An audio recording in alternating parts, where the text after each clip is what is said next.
What's up, Eagles Nation? Welcome to Week 11 of the NFL season. The bye week is past. It's over.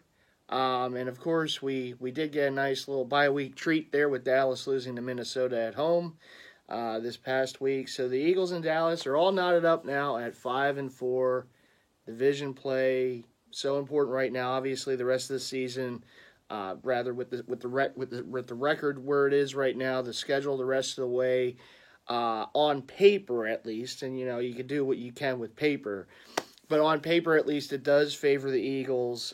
Strength of schedule does favor the Eagles as far as having an easier strength of schedule than Dallas does the rest of the way, but it doesn't matter because you can't play these games on paper, right? They have to be played in real time, and anything can happen. I mean, you can't even account for injuries on other teams and who knows what, so yeah, I mean, we're gonna see. Obviously, there's a lot that has to be, gone through and seen these next, how many weeks left in the season, and it starts this weekend. Obviously, the Eagles have a look. They have a big one on their hands with the defending Super Bowl champs. They couldn't say that a year ago.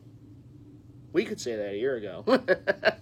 But obviously, the New England Patriots coming into town, the hoodie and the goat and all else that comes with the Patriots. And what does come with the Patriots is a tough defense. And I know they were embarrassed a couple weeks ago when they lost Sunday Night Football to the Baltimore Ravens.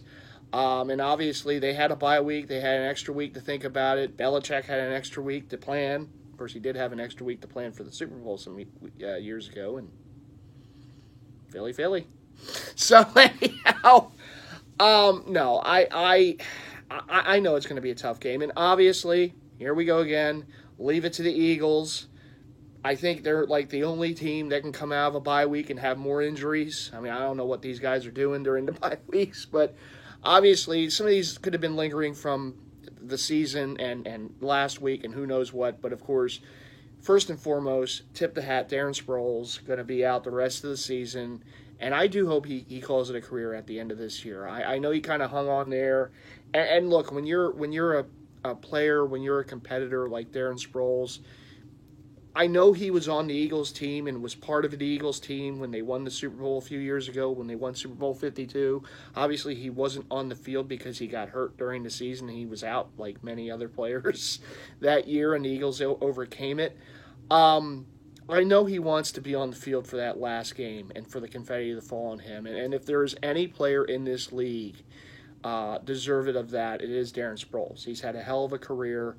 The diminutive dynamo, Mighty Mouse, as Merrill Reese coined him very appropriately. So, and I know Mighty Mouse. So, okay, anyone who knows about Mighty Mouse, it's me. So, very appropriately nicknamed Mighty Mouse. Deserving of all the accolades he gets. He's a borderline Hall of Famer. Will he make it in? Who knows? He's one of those, NFL, one of the all-time great NFL all-purpose yard backs in the history of the game. And, you talk about the NFL now celebrating their 100th anniversary this season. Darren Sproles has been one of the, true treats, of this league for a number of years for multiple franchises. The Eagles, of course, is where he's going to, hang it up. I would assume, I would hope after this season that's it. I mean, I know he's very competitive and he's going to want to get out there again, but, I do hope I just think the time has come for him to just say, goodbye to the NFL, and he's had a hell of a career. I mean, for a guy that size to have done what he did for many years, obviously the last few years, you could see, it caught up to him, but, definitely, nothing but praise for Darren. I know his wife has done some very good things in the community as well. So I would hope, when all is said and done, that they decide to make their home, in the Philadelphia area, because they have been, great citizens of the city, and obviously, if his career does end as an Eagle, well, obviously that's the only team that he's been a part of that's won a championship. He was with the Chargers there when the Saints won the title, and then he went to the Saints, didn't win there, but then came to the Eagles. It's one of those really good moves that was made some seasons ago When they not only brought in Darren Sproles, the former Saint, but they brought in Malcolm Jenkins, the former Saint. You talk about two leaders. I mean, certainly Malcolm, what he's done over the years, and Malcolm, of course, being on the field during Super Bowl 52. And of course, Darren being a big part of the team as well for many years, and both of them were great additions. I know Saints fans probably aren't too happy they let both of them go. I know Drew Brees wasn't happy when Darren Sproles was gone, and that just shows you the value of Darren Sproles. When you have a future Hall of Fame quarterback, giving him the accolades and saying, "Boy, this guy, I can't believe we let this guy go," and it says a lot. So Darren, congratulations. I really hope that this is it. I hope you don't try to hang on yet again. I think this is it. I think you've had a tremendous career, nothing to hang the head over, and thank you for your years here as an Eagle. You were a great Eagle. You embodied what it is to be a Philadelphia Eagle and what the wings on that helmet, stand for. You were a tremendous Eagle and gave us some tremendous games and moments that we'll always remember. So thank you, Darren. If this isn't in fact it, thank you, Mighty Mouse. So. Darren Sproles obviously out. Jordan Howard gonna be out at least this week, maybe further, which is why they. Oh, look, Howie brought in another former Eagle, another guy who was on the team during Super Bowl 52. Of course, Jay Ajayi returns. Probably the best of the scrap heap that was out there. And you know what? Again, a guy who knows the offense, so why not? Bring him in if Jordan Howard's going to miss significant time, which if they bring in Jay Ajayi, I would imagine that's the reason. And it's a shame because Jordan has been their best running back. And I would hope they bring him back. I know, obviously, if he's hurt, I don't know when we're going to see him again this season, but I do think he's brought a lot of value, at the position for his time here, and I think he's been a good running back, and I would definitely welcome, the Eagles extending him and bringing him back, to complement with Miles Sanders going forward for the next how many seasons. Because I do think he's a valuable running back. I think he's ran with a lot of power and purpose, as we know he's capable of doing from those years in Chicago. And I certainly would welcome, the Eagles bringing him back if he's done for the year. And I hope he's not. But I don't know, bringing in Jay Ajayi, I don't know if that kind of, if there is knowledge there or not, if Jordan, if this injury is going to keep him out. Obviously, it might keep him out a significant amount of weeks. At least that's the way it seems if you're bringing another back, or if they just feel, well, we need another back for this week and maybe next week. If Jordan's going to be out for a couple weeks, we'll see. Obviously, they need bodies, okay? Because Darren obviously out for the year. They do have Boston Scott, but having another running back who does know the system and the offense and Jay Ajayi, it was a good move there by Howie. But again, it's Howie being safe. We're just going to bring back former Eagles. Jordan Matthews, of course, last week, and now Jay Ajayi this week. Got Jordan's on the mind, Not Michael Jordan, but but no. It's tough. And, of course, Alshon Jeffrey is out as well. So, again, 3 Eagles on offense gonna be out. And of course, another week, no Nigel Bradham. So, obviously, look, they're thin at the linebacker position. They're thin at the wide receiver position. And this is a position going into the season we thought would be a position of strength. Well, obviously, injuries and inconsistencies, and it is what it is. So now we have to hope that other guys step up. Guys who haven't exactly stepped up so far this season, now they're thrown into the fire. They're going to have to step up. In addition to Jordan Matthews, there is that familiarity with Carson Wentz, so we'll see what happens there. But other guys got to step up. I mean, not for nothing. Nelson Aguilar, Alligator Arms, he's got to make some of those catches now, okay?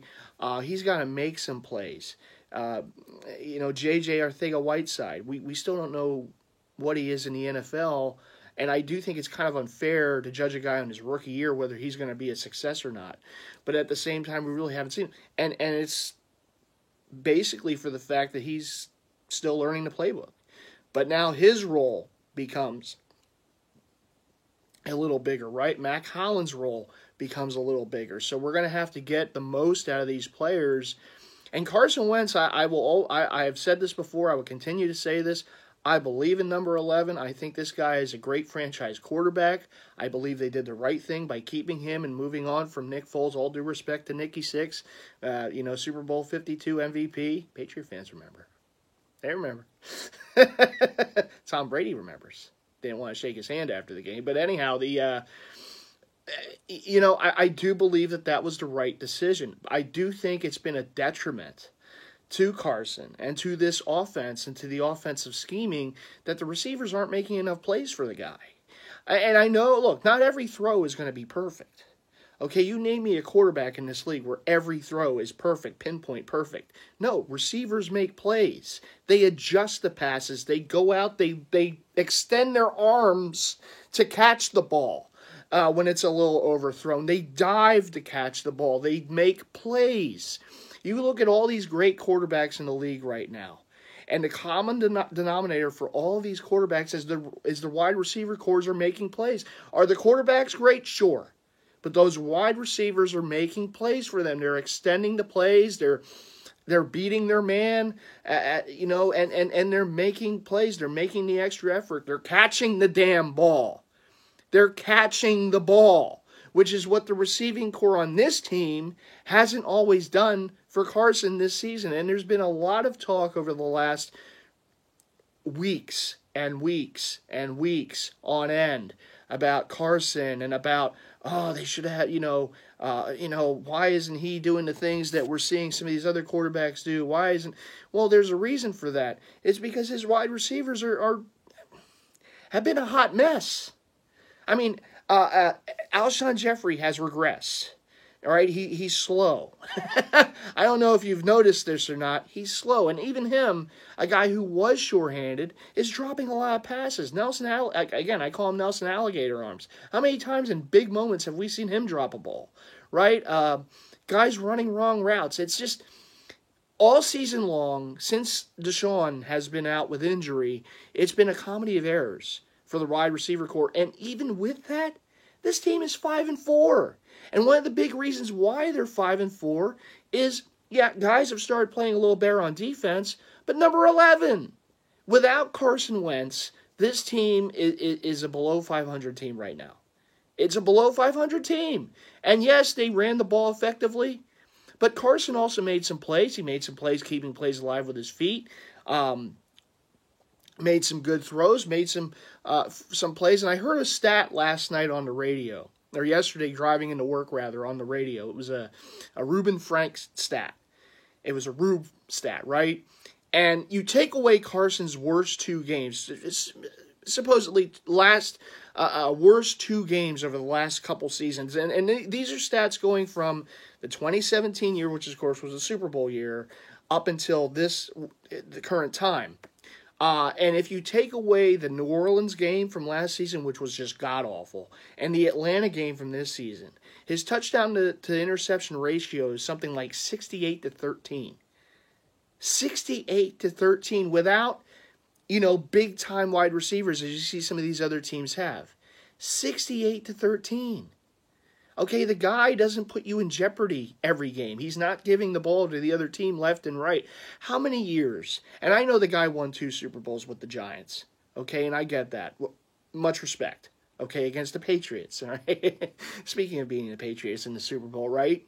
How many years have we sat here as an Eagles fan base and watched Eagles-Giants games where Eli Manning has been a giver, right? Giving the ball to the Eagles, interception, at bad times in the games too. Crucial situations, he's turning the ball over. How often can we really say that about Carson Wentz? How often have we been able to sit here and go, you know what, man, we would have been okay if it wasn't for that pick six that finished the game, or that bad interception.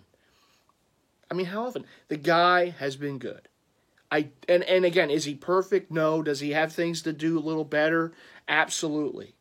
But is he a detriment? No.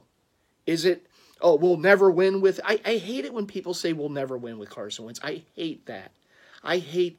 You know why? Because us as a fan base hated that when other fan bases would tell us, you're never going to win a Super Bowl. You're never going to win a Super Bowl. Right? We hated that. So why are we sitting here as a fan base saying, we're never going to win Carson Wentz? It's ridiculous. It's asinine. People who say this don't know football. I'm sorry, they don't. Because if you can't see with your own eyes what this guy gives, I don't know how to help you. Is he Patrick Mahomes? Is he Russell Wilson? No. Is he Tom Brady? No. But you know what? He's a damn good quarterback. And if his receivers would make more plays for him, he would be right up there with the top quarterbacks in the league. And I know he's gotten hurt. Obviously those seasons, so far, knock on wood, this season he's been okay. His rookie season, he played every game. And for the most part, look, this team has won more than they lost with Carson Wentz at quarterback. Again, 5-4 this season with a receiving core who's been garbage for most of the season. And yeah, they committed to run the ball at times, and that's helped. This offensive line has been great. I do like the fact that they built this offensive line, because the strength of your quarterback's only going to be as good as your offensive line. Look at the quarterbacks in this league who could be a lot better if the offensive line would give them more time to throw the ball. You don't have that here with Carson. Yeah, there are times that protections break down and things happen. We are lucky, though, with Carson that he can get away from pressure from time to time. But again, when he throws the ball, it's to the receiver that's got to make the catch. And how many times have we sat here, we saw Carson make a great play, getting away from a would-be tackler, scrambling out of it, somehow Houdiniing his way around a couple of would-be defenders, throwing the ball, and the receiver drops it. Got to make the plays. It's that connection. It's that second part of the play that has to happen, right? Because when you see Russell Wilson scrambling around like he did I forget, it was 3rd or 4th and 17, whatever it was, 3rd and 17, I believe. Scrambling around, making a play, throwing a ball, and a young receiver made a play, caught the ball, and spins out of a tackle and goes for some extra yards. A big play in the game. Now obviously, later on the drive, Russell throws a pick in the red zone there, but then they overcome it to beat the Niners. But look, that's a huge game right there in that division, and that was a huge moment. Russell making a play, throwing the ball, and the receiver caught the ball. A young receiver caught the ball. Carson runs out, similar type of play, gets out of trouble, throws the ball, and Nelson Alligator Arms drops it. Or Matt Collins drops it. Or, named receiver here doesn't make a play. So, again, I know that this fan base is very good at judging and making that spur-of-the-moment decisions on things. Because, we wear our emotions on our sleeves. We do. But at the same time, I think you have to look at the complete picture. The complete picture. 68-13. Without tremendous receivers. And part of those years is without a big burner receiver. The chunk yard receiver, right? All last season, this season, after Deshaun got hurt in week 2, hasn't had that. 68 touchdowns to 13 interceptions. That's pretty damn good. So again, I'm a believer in Carson Wentz. I believe we can win with Carson Wentz. I just think that the other players around him need to make plays. The receivers have to be held accountable as well. There's a lot of accountability on this team that is not just number 11 back there. Okay, it's these receivers and tight ends even. I mean, you got Zach Ertz, for the most part, and all due respect to Zach, I think he's been a tremendous tight end, but for the most part, he doesn't get those yak yards after catch. It's basically catch and done, a lot of those times. So, you're not getting the explosive plays from Zach that maybe you would have gotten some years ago. Dallas Goedert, we still have to see. I think he is a very good, tight end, a young tight end in this league, and a tight end who could get those explosive plays. But, we just haven't seen enough of that. And at times they're using him more in there to block, and it is what it is. But, again, there is no explosive wide receiver on this team, and there's not going to be an explosive receiver on this team for the rest of the season. And it's just how it is. And as I said a week ago, it's the KISS concept. Keep it simple, stupid, run the ball. And I understand Jordan Howard's hurt.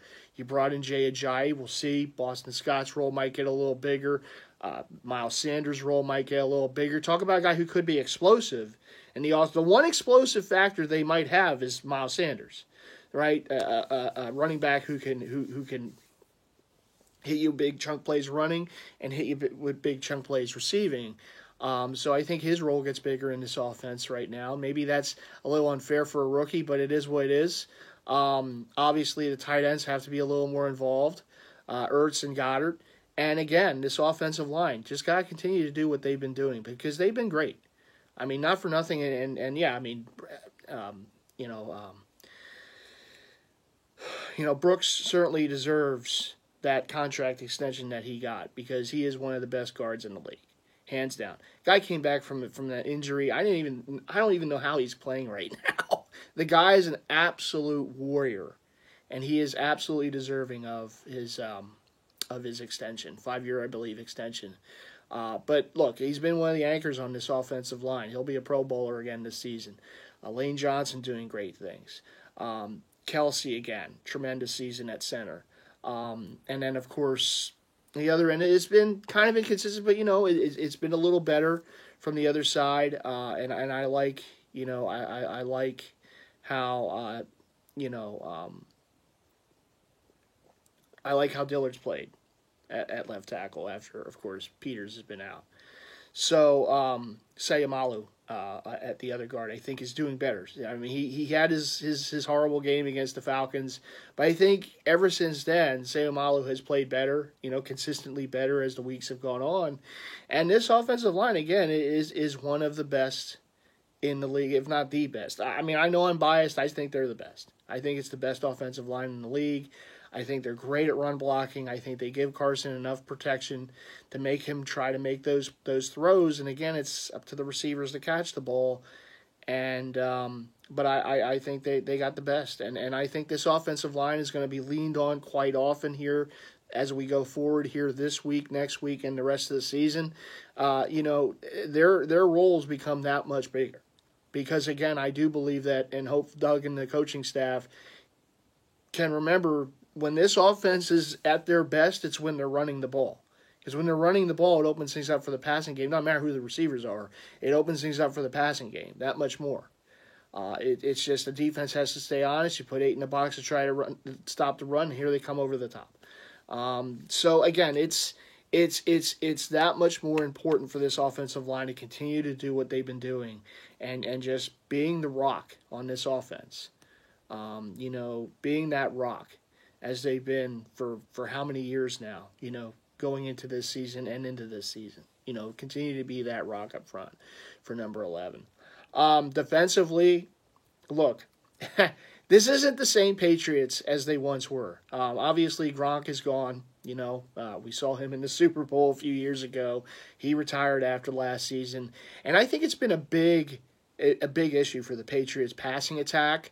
You talk about another team with wide receiver deficiencies. It's been the Patriots. And I know they still have Edelman, and they brought in Mohamed Sanu, but they're still looking for that identity. This isn't the Patriots, wide receiver core as we remember them from those years when they had other guys stepping up and making plays left and right consistently. It just hasn't been there. Tom Brady has not had a great statistical season. And I know at the beginning, that offense was looking really good, the first few weeks, but they've tailed off significantly since that. They have not been overly efficient. I know it's been an issue there. They've gotten away with it in games because their defense has played lights out for all those weeks leading up to the Baltimore game. And then, of course, the Baltimore game, it all fell apart. And it was just one of those games. I'm not looking at the Baltimore game and looking at this game and saying, "Oh, it's look what the Ravens did to them. We're going to have no problem." No, the Patriots are a very prideful team. They're a prideful organization. They're a well coached and well run team. And I'm it is going to be a tough game. It's going to be that much tougher. Also, because of the injuries that have been sustained yet again to players on this team. But getting back to the defense. The one thing about the Patriots that's been a detriment to them has been not only have they not gotten a consistent play from their tight ends and their wide receivers, the running game has been kind of inconsistent too. I know at the beginning of the season they've started really hot, really well, but they have tailed off. Sony Michel has tailed off. I mean, it seems White is their big target right now at running back. And again, Tom Brady has not had the greatest of statistical seasons that he's accustomed to having. And look, eventually, the age will catch up. And maybe that's part of what's going on. Yes, they don't have an explosive receiver. Obviously, they toyed with Antonio Brown there for a bit, and they let him go. They really haven't been able to replace that. And it's Antonio's not an easy receiver to replace. You're seeing that in Pittsburgh too.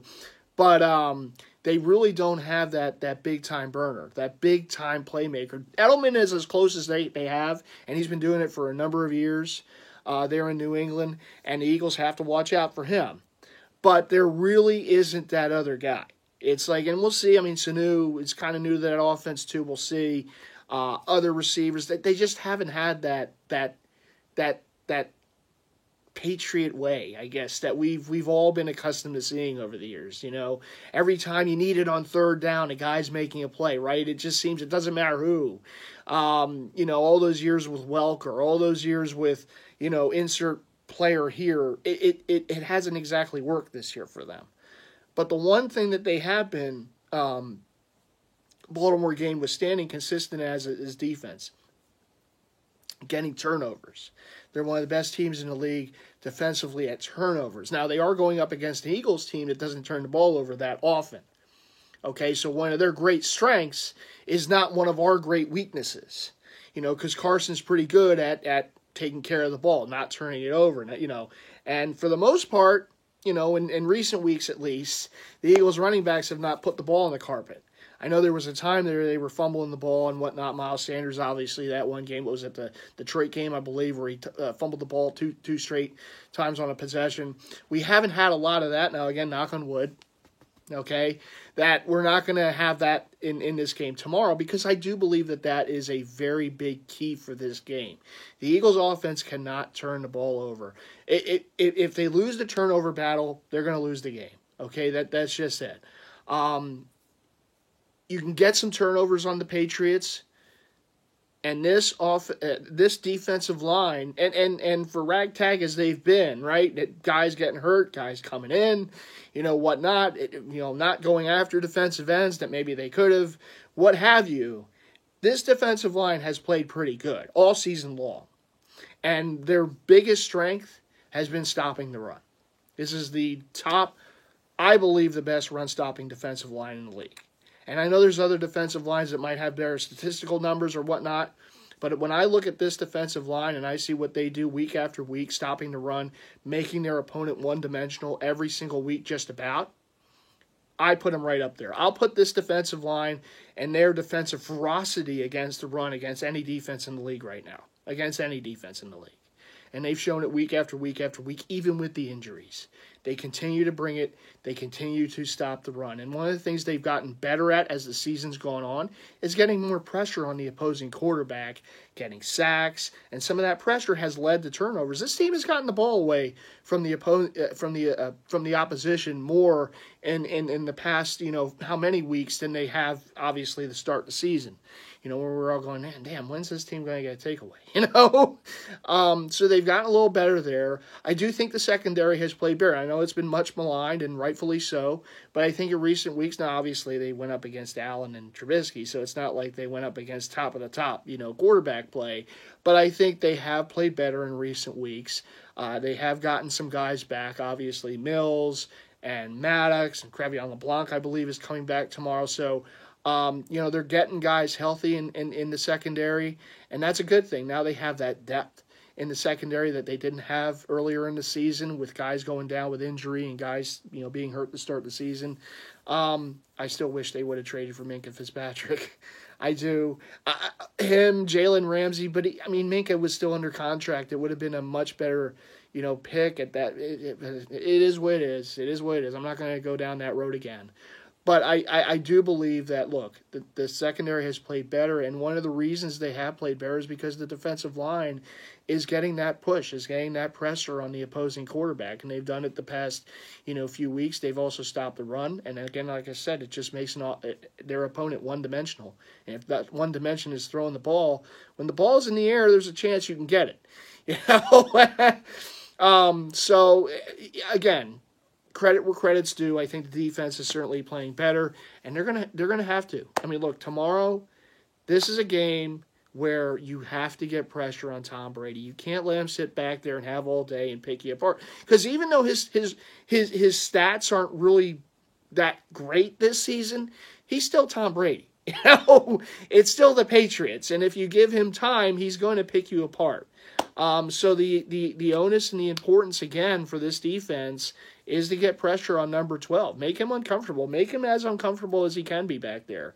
It is a home game, so obviously the fans are going to be there. There might be a few reminders about the Super Bowl a few years ago for number 12 there and for the Patriots, but at the same time, look, this team, the Patriots, it's like they're just a bunch of zombies. Nothing ever seems to faze them. But if you can get some pressure on Brady, make him uncomfortable, over time that might take its toll. The one play they had to make in Super Bowl 52 they made. They couldn't get pressure on him just about the whole game, right, till the fourth quarter. And what was it? It was Brandon Graham coming off the edge, the strip sack, Barnett recovers it late in the game. It was the one turnover that they got the whole game, but it was the one that they made it count. And that was one of the biggest plays of Super Bowl 52. For a defense that season, that was one of the top takeaway defenses in the league and one of the best at getting pressure and sacking the quarterback of the league. They couldn't do it the entire game. They waited till the fourth quarter. But it was a moment we'll never forget. I have it right up there on the wall, the picture of Graham strip sacking Brady. And, yeah, I mean, it's something you never forget. So it's going to be tough. These next two games, absolutely, you're going against two monsters. The Patriots, the Seahawks, playing, obviously the Seahawks, Russell Wilson playing at an MVP level. Tom Brady and the Patriots, again, give them credit where credit's due. I know we're not fond of them around here, but, hey, they've been a franchise that we would love to be. A franchise that's in the Super Bowl just about every year, having success just about every year. They have a way about them. They get it done. Yeah, they cheated a little. Couldn't quite do it in Super Bowl 52. But no, they have been the franchise that, as an Eagles fan, I mean, hell, if this team can have half that success and win, 3 Super Bowls, I'll be thrilled. Obviously the one was tremendous. We'll never forget it. I'm so glad I filmed myself, put it on YouTube. I just, that moment is one that I'll never forget. And I was sitting right here watching that TV, nervous as hell, watching this game and all the moments that were going to it.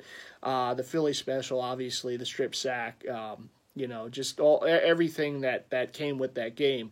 And I will always say this about that game is it was won in a very Philadelphia fashion. It's like if there was just everything that was going on, it was like this is how a Philadelphia Eagle team is finally going to win a Super Bowl. It's just like that. And I'm glad, and I know my Eagles, family, fellow Eagles Nation. I mean, we all know this, and I've talked to my good buddies at Eagle fans, of course, Big Slim. We've said this since that moment. We've said this ever since. It's been we are glad that was an epic game, that it was a great game. It wasn't a sloppy, poorly played game. It was, defensively it wasn't a game to write home about. But it was a high-scoring, thrilling game, edge of the seat, everything you can ask for, big moments, just memorable plays.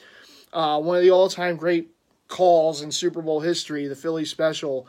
Everything that came with it, I'm just so glad that was our game, that was our Super Bowl. That was it wasn't just the Eagles finally won it, but it was a great game. It just left you just drained after that, because it was just one of those things that, I'll never forget it, and I'm glad that it was a memorable game. I'm glad it was an exciting game, thrilling. I mean, last year's Super Bowl sucked. I mean, it really just...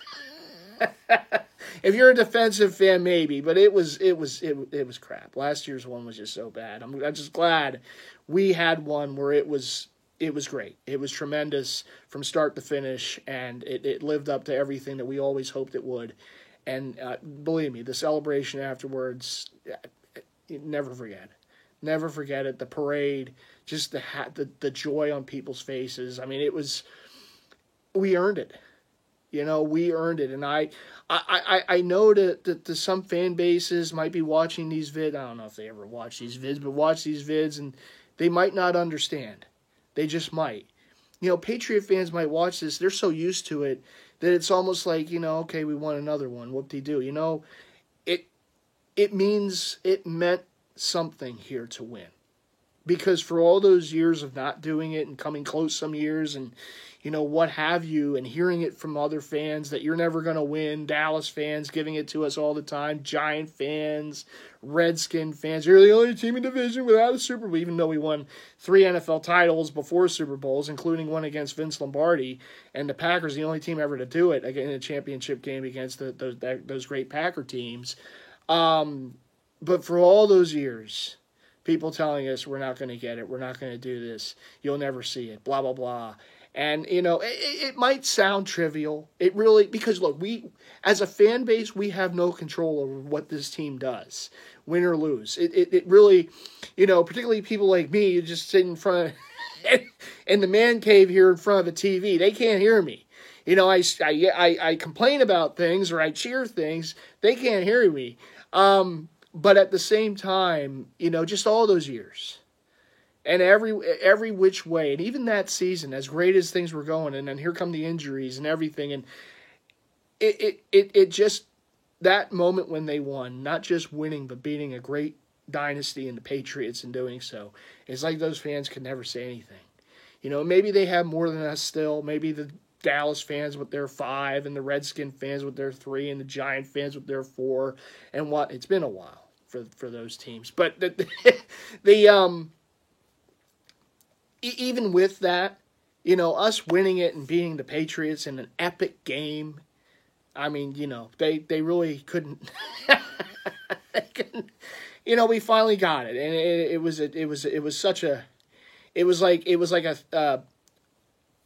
a 50 gabillion pound weight lifted off of us, and that day at the parade, and I'll have those memories and stories to tell for a lifetime.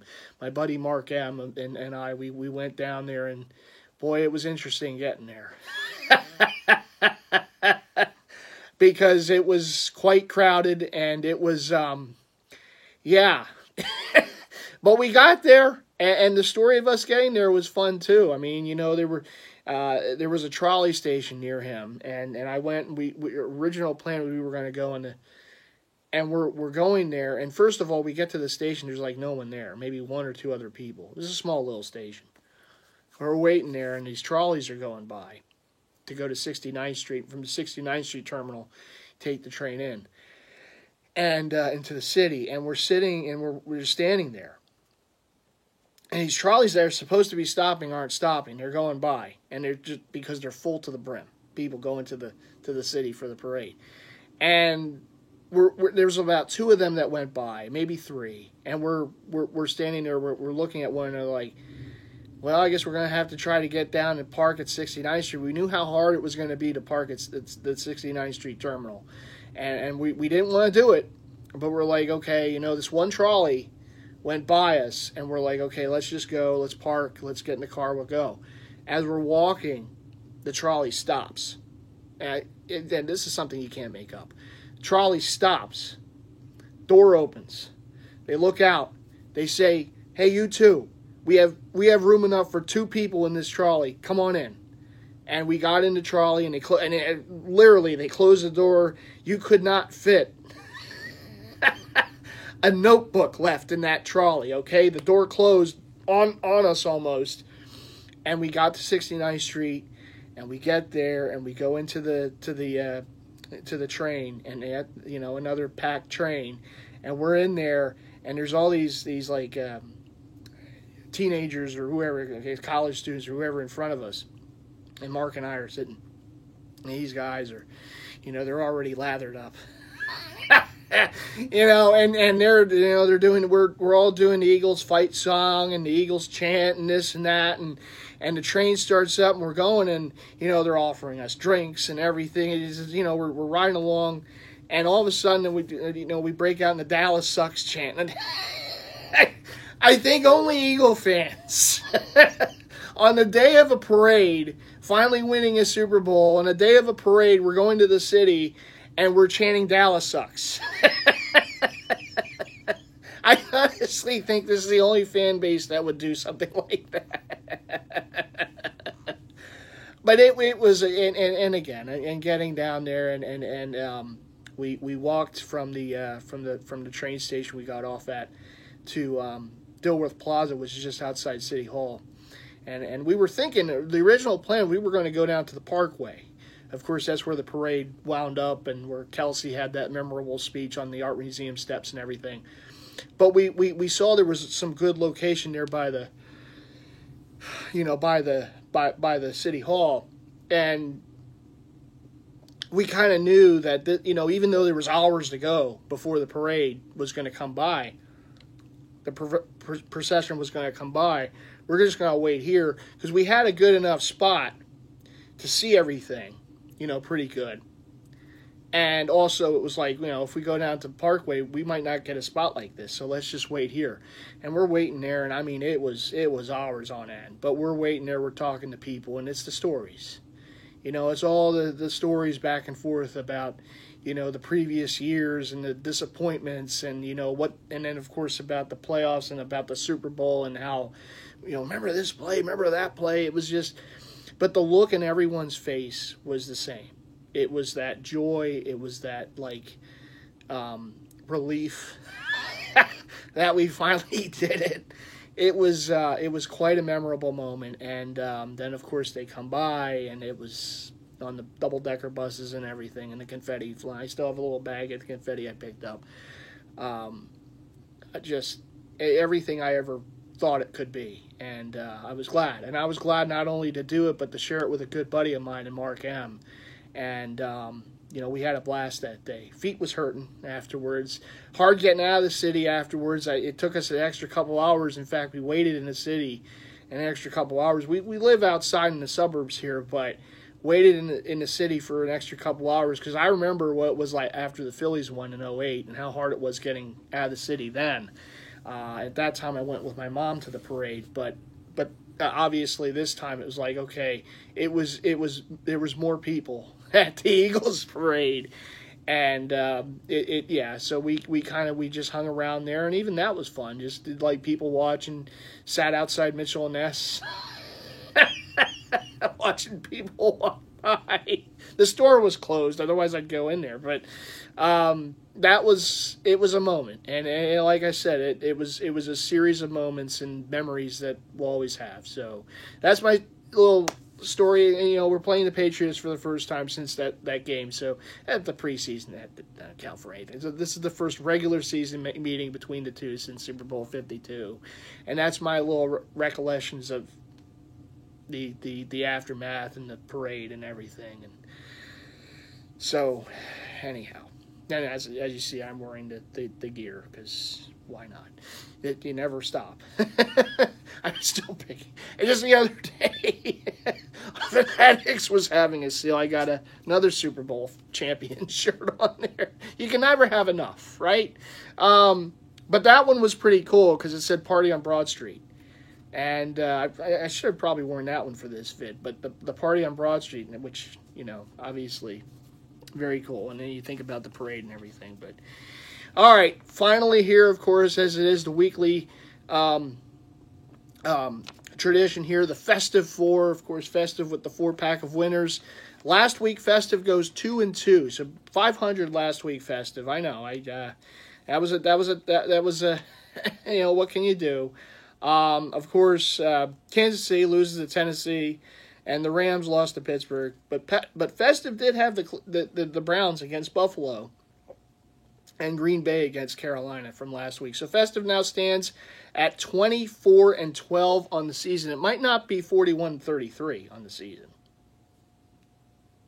which of course is the score of the Super Bowl. But it is a good record. 24-12 is still a very good record there, Festive. And this is hot off the presses.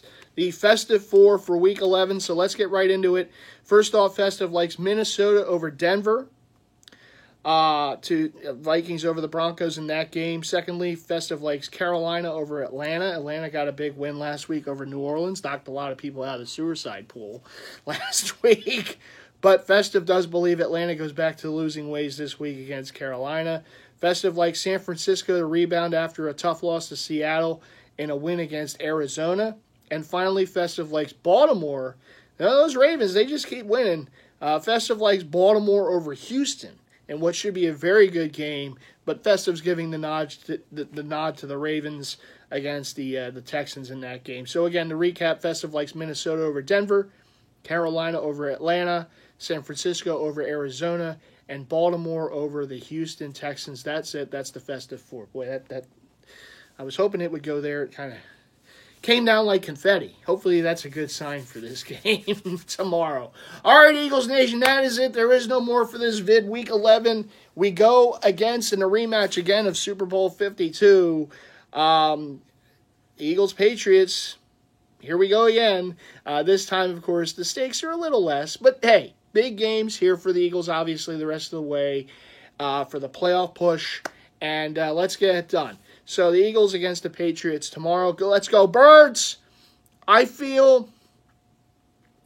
don't really know what to feel about this game. I feel it could be a close win. It could be a close loss. I don't know. It really depends on what Eagles team shows up, and they've been very Jekyll and Hyde all year.